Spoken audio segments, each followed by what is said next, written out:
এখানে যারা যারা বসে আছে কেউ কি হাত তুলে বলতে পারবে এটা আমার কত নম্বর জন্ম?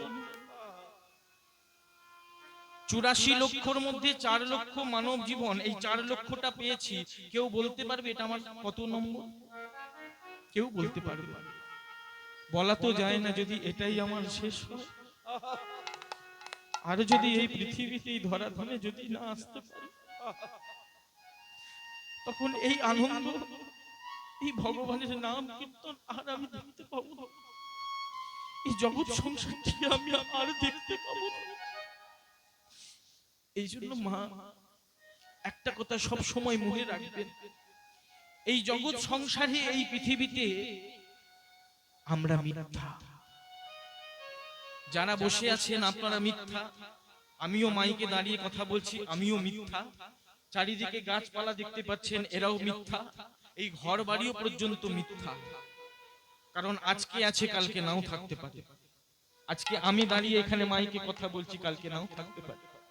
আপনারা বসে আছেন কালকে নাও থাকতে পারেন, গাছপালা আছে থাকতেও পারে, ঘর আছে বলা তো যায় না, পরের দিন যদি আবার কেউ ভেঙে দিয়ে আবার অন্য করে ঘর। এই জগতে সবই মিথ্যা, সত্য মাত্র চন্দ্র সূর্য জোয়ার ভাটা আর এই হরিনাম। একমাত্র এই হরিনাম সত্য, চন্দ্র সূর্য জোয়ার ভাটা এরা সবাই করে থাকবে, আমি থাকবো না। তাই তো বলছে এই হরিনাম সত্য,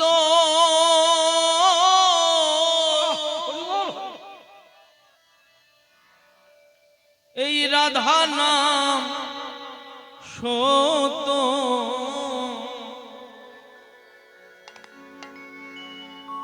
এই হরি নাম সত্য, এই গুরু নাম সত্য। দেখলাম আজকে আমার গোসাইজি অনেকজনকে দীক্ষা দিয়েছে। একটা কথা জেনে রাখবেন বাবা, গুরু যখন চরণ আশ্রয় করেছেন, আশ্রয় করিয়া ভজে তারে কৃষ্ণ নাহি তজে আর সব মরে অকারণ, আশ্রয় যখন করেছেন এই আশ্রয়টা ছেড়ে দেবেন না। ওই আজকেই দীক্ষা নিয়েছেন, কালকে বলবো পরের দিন বলবো 3 দিনের মাথায় ভুলে যাব, এতে উল্টে আরো পাপ ঘাড়ে নেবেন, সর্বনাশ হবে। সব সময় দিনে একবার হলো 5 মিনিট হলো গুরুকে স্মরণ করবে। এইটুকু না সঙ্গে যাবে,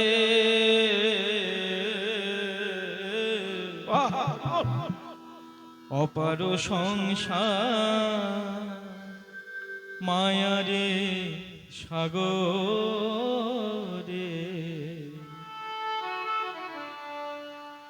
আমি শুধু চলে যাব, সব পড়ে থাকবে, সকলি পড়িয়া রবে, অপার সংসার মায়ারি সাগরে, সকলে পড়িয়া রবে। হরি নাম সত্য, রাধা নাম সত্য, হরি নাম সত্য, রাধা নাম সত্য, এইটুকু নাম সঙ্গে যাবে, অপার সংসার মায়ারি সাগরে, সকলে পড়িয়া রবে, অপার সংসার মায়ারি সাগরে, সকলে পড়িয়া রবে। হরি নাম সত্য, রাধা নাম সত্য, হরি নাম সত্য, গুরু নাম সত্য, এইটুকু নাম ওরে রবে, অপার সংসার সকলে পড়িয়া রবে, অপার সংসার মায়ারি সাগরে, সকলে পড়িয়া রবে।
সকলে অভিনয়।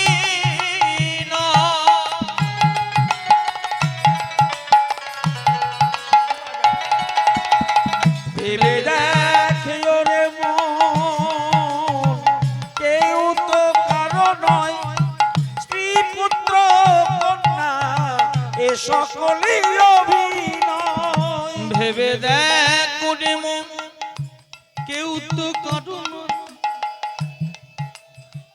আজকে যারা যারা এখানে বসে আছেন, একটু প্রশ্ন আপনাদের কাছে, যেহেতু আপনাদেরই পাড়ারই ছেলে, তো আপনাদের সঙ্গে একটু কীর্তনটা করে আনন্দ পাই।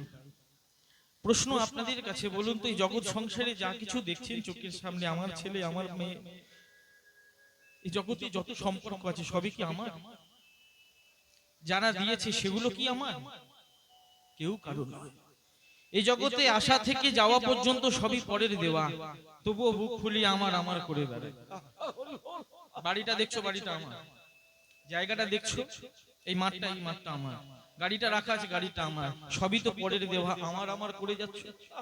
যদি কেউ প্রশ্ন করে, বাবা আমি ঘর থেকে কি দলিলটা দেখাবো, এত টাকা দিয়ে আমি কিনেছি, এখানে আমার নামটা সাইন করা আছে, বলে এটা কতক্ষণ, যতক্ষণ তুমি বেঁচে আছো, তারপরে তোমার ছেলের হবে, তারপরে তার ছেলের হবে, তোমার কখনো হবে না। সবকিছু পরের দেওয়া, বলে সেটা কেমন, একটু মিলিয়ে নেন বাবা। জন্মটা হলো, প্রশ্ন আপনাদের কাছে, বলুন তো পৃথিবীতে আপনারা কার সাহায্যে এসেছে? পিতা মাতার সাহায্যে। জন্মটা দিল কে? পরে। জন্মটা কি আমি নিজে এসেছি? আকাশ থেকে তো বাবা পড়িনি, জন্মটা দিল পরে। জন্মের পরে একটা নামকরণ, বলে আমার অমুক বন্দ্যোপাধ্যায়, অমুক চ্যাটার্জি, অমুক, এত সুন্দর নাম, বাবা বাবা খুব সুন্দর নাম। আচ্ছা ভক্ত মন্ডলী মায়েরা বলুন তো নামটা দিল কে? নামটাও দিল পরে। নামের পরে বলে আমি এমএ করেছি, বিটেক করেছি, বিকম করেছি, গ্রাজুয়েট, আমি শিক্ষিত মানুষ। প্রশ্ন হতে পারে বাবা শিক্ষাটা দিল কে? তুমি তো বাবা এখানে মায়ের পেট থেকে তো শিখে আসনি, তাহলে শিক্ষাটা দিল কে? গুরু, মাস্টার মশাই, শিক্ষক। হরি বল, হরি বল। তাহলে শিক্ষার পরে বাবা চাকরি, বলে আমি একটা বড় কোম্পানিতে চাকরি করছি, মিনিমাম 60 থেকে 70 হাজার টাকা মাইনে, বলে ওরে বাবা, হরি বল, হরি বল। তাহলে চাকরিটা দিল কে? কোম্পানির মালিক যদি তোমার কাছ থেকে ইন্টারভিউটা না নিত, তোমাকে যদি চাকরিটা না দিত, তাহলে তুমি কখনো চাকরি পেতে না। তাহলে চাকরিটাও দিল পরে। এরপরে সংসার হলো, স্ত্রী পুত্র সব হয়ে গেল, অবশেষে এসেছো যখন মধ্যে, একদিন হবে আমাদের মধ্যে, হবে আমাদের মধ্যে। এসেছো যখন মরতে, একদিন হবে আমাদের মরতে। মরতে যখন মরতে এলাম, আমাদের ওই যে ইলেকট্রিক শ্মশানে আমাকে কে নিয়ে যাবে? কেউ তো বলতে পারবে না, ও ভাই গেটটা খোলো আমি ঢুকে যাচ্ছি, শুধু সুইচটা চালিয়ে দিলেই হয়ে যাবে। বাবা চারজনে কাঁধে করে বলো হরি, বলো হরি। তবুও বলি আমার, ভেবে দেখো মন, কেউ তো কারো নয়, স্ত্রী পুত্র কন্যা এ সকলে অভিনয়। ভেবে দেখো রে মন, কেউ তো কারো নয়, স্ত্রী পুত্র কন্যা এ সকলেই অভিনয়। ভাবিয়া দেখেছো কি, যেই দিন মুদিবে, একবার ভাবিয়া দেখেছো কি, যেই দিন মুদিবে আখি। ওগো ভাবিয়া দেখেছো কি। মনে পড়ে গেল একটা কথা বাবা, বলি একটা মনের কথা আপনাদেরকে খুলে বলি। এই যে বাউরিয়ায় হয়েছে আমাদের এইখানে পাশে যে ইলেকট্রিক শ্মশান, কারা কারা গেছেন একটুখানি হাতটা তুলুন দেখতে। অনেকেই গেছে, দেখেছে। এখানে যখন এই ইলেকট্রিক শ্মশানটা তৈরি হয়েছে না, শুরুর পর থেকে আমি একবারও যাইনি, মানে ভিতরে প্রবেশ করিনি জিনিসটা কেমন। তার পাশ দিয়ে অনেক গান করতে যাই বটে, কিন্তু একবারও জানা হলো না জিনিসটা কি। কখন জানতে পারলাম জানেন?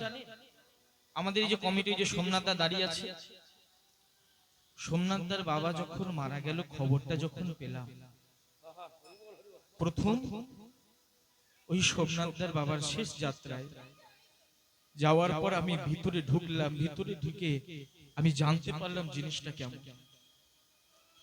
সেখানে ঢুকে দেখি বাবা সবাই সোমনাথদার বাবা শুয়ে আছে, তার মৃতদেহ শুয়ে আছে, পাড়া প্রতিবেশীরা সবাই তাকে ঘিরে আছে। ব্রাহ্মণ ঠাকুর আমার, তিনি মন্ত্র বলছে, তার ক্রিয়া তার করছে কাজ, সবাই সবাই দেখছে বাবা তার সেই মৃতদেহটাকে। আমি সেখানে দাঁড়িয়ে কিন্তু মৃতদেহটাকে দেখিনি। আমি কোথায় দেখছি জানেন? আমি দেখছি যেখানে মৃতদেহটাকে ঢোকাবে, শুধুমাত্র আমি সেই জায়গাটা আমি লক্ষ্য করছি, আর মনে মনে একটা কথা ভাবছি কি জানেন, একদিন আমাকেও ওইখানে যেতে হবে। একটা কথা বাবা বুকে হাত দিয়ে বলতে ইচ্ছা করে। দিকে দিকে কীর্তন করতে যাই, গান করতে যাই, কীর্তনের শেষে কত মা কত বাবা ভাবের ঘরে কেউ প্রণাম করে, কেউ মাথায় হাত দেয়, হাত দিয়ে আশীর্বাদ করে, বাবা তুমি বড় হও, আরো গান করো, আরো বড় কীর্তনিয়া হও, আশীর্বাদ করে, ভালোবাসো, আশীর্বাদ। তাদের আশীর্বাদ, তাদের ভালোবাসা পেয়ে গর্বে বুকটা ফুলে ওঠে। মনে মনে ভাবি যে আমি কি না কি করে ফেলেছি। কথাগুলো মনোযোগ দিয়ে শ্রবণ করবেন মা। যখনই আপনারা কেউ আশীর্বাদ করেন, এই যে কীর্তন শেষ হলে অনেকে আমার মাথায় হাত দিয়ে আশীর্বাদ করে, অনেকে বলে বাবা তুমি বড় কীর্তনিয়া হও, গর্বে বুক ফুলে ওঠে। কিন্তু সেই দিন আমি দাঁড়িয়ে একটাই কথা ভাবছি, একটা পথের ভিখারিকেও যেখানে বাবা যেতে হবে, একটা পথের ভিখারিকেও যেখানে বাবা পড়াবে। আজ আমার এত নামটা, এতজনে আমাকে ভালোবাসে, পথে ঘাটে বেরোলে সবাই বলে বাবা কেমন আছো। আজ আমাকেও কিন্তু সেই জায়গায় চলে যেতে। সেদিন কিসের ভালোবাসা, কিসের গৌরব, কিসের এত অহংকার কেউ থাকবে না মা। সেদিন ওই এক জায়গায় ঠাই হবে। 40, 50, 60 বছরের এই দেহটা মাত্র 45 মিনিটে ছাই হয়ে পড়ে থাকবে। ভাবিয়া দেখেছো কি যেই দিন মুদিবে, একবার ভাবিয়া দেখেছো কি যেই দিন মুদিবে আখি, সেই দিন কে বা কার হবে অপার সংসার মায়ারি সাগরে সকলি মরিয়া রবে। অপার সংসার মায়ারি সাগরে মরিয়া রবে। অপার সংসার মায়ারি সাগরে সকলি মরিয়া রবে।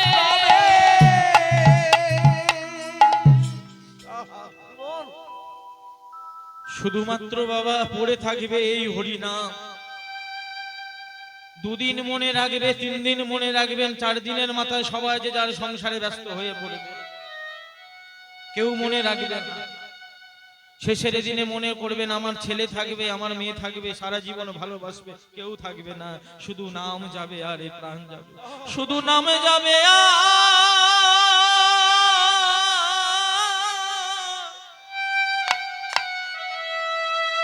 এ প্রাণ যাবে।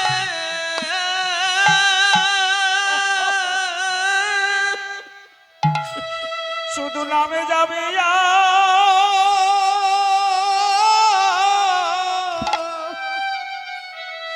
হারিয়ে প্রাণ যাবে। যেদিন ভব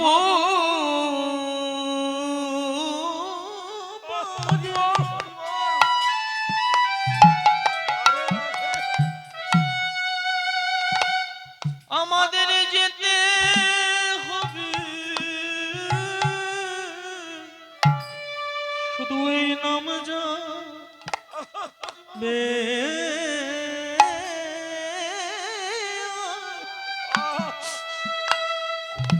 এই প্রাণ যাবে, ও যেদিন ভাব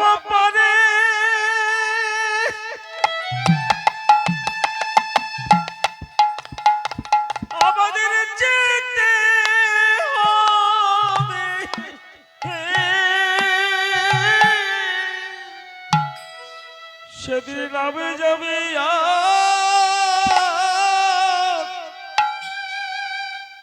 এই প্রাণ যাবে যেদিন ভব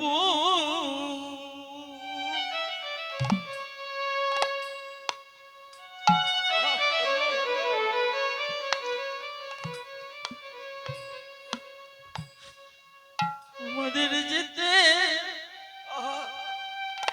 সেদিন নামে যাবে আজ এ প্রাণে যাবে যেদিন ভব পারে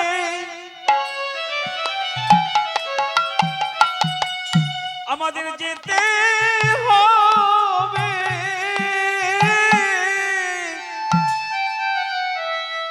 এই নামে যাবে এ প্রাণে যাবে সেদিন হাত ধরে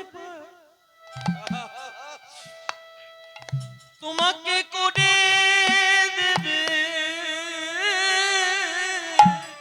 সেদিন নামে যাবে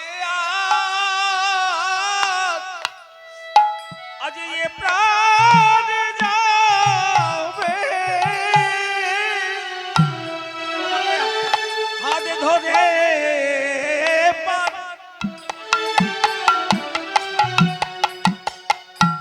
হাত ধরে পার করে দেবে নামে যাবে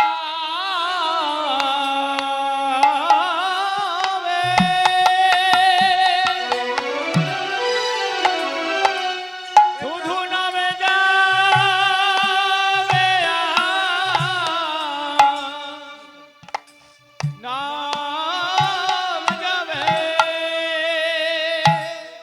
সেদিন শুধুমাত্র এই নাম যাবে আর এই প্রাণ যাবে আর কেউ সঙ্গে যাবে না মা। ভবপারের কাণ্ডারি হচ্ছেন প্রাণ গোবিন্দ। যতই বলো কালী, যতই বলো দুর্গা, যতই বলো শিব, যতই বলো বাবা বিশ্বকর্মা, লক্ষ্মী, সরস্বতী, একমাত্র শেষের দিনে হরি নাম ছাড়া কেউ সঙ্গের যাবে না। ঠাকুর রামকৃষ্ণ পরমহংস দেব যখন নিজের দেহটাকে রেখেছিলেন না, সেই দিন মা তার হাতটা ধরে নিয়ে গেছিলেন ভব নদীর কাণ্ডারি। ভব নদীর পাড়েতে রেখে দিয়ে মা চলে যাচ্ছে। ঠাকুর রামকৃষ্ণ পরমহংসদেব বলেছিলেন, মা তুই আমাকে এই নদীর তীরেই ফেলে রেখে চলে যাচ্ছিস, আমাকে কি আর পার করবি না? সেই দিন মা বলেছিলেন, ওরে এতদিন ধরে তো তুই শুধু আমাকে ডেকেছিস, আমার যতটুকু করণীয়, যতটুকু পারবো, যতটুকু পারবো আমি ততটুকু আমি নদীর তীর পর্যন্ত রেখে গেলাম। এই ভব নদীর পাড়ে যাওয়ার জন্য একমাত্র গোবিন্দকে ডাক, একমাত্র হরি নাম ছাড়া এই ভব নদীর পার কেউ করতে পারবে না। যাকেই ভালোবাসুন না কেন, হরি নাম ছাড়া জীবের গতি নাই, গতি নাই, গতি নাই। এই সেই হরি নাম, এই সেই মধুর নাম, যার জন্য আজ কমিটি দাদা ভাইরা এত পরিশ্রম করে আপনাদেরকে শ্রবণ করাবার জন্য, এই হরি নামের দ্বারায় আপনাদের চেতনার জ্ঞানটাকে খুলে দেওয়ার জন্য, যে আমরা কিসের জন্য এসেছি, কেন এসেছি, কি করতে এসেছি, এটা বুঝিয়ে দেওয়ার জন্যই এখানে আসা।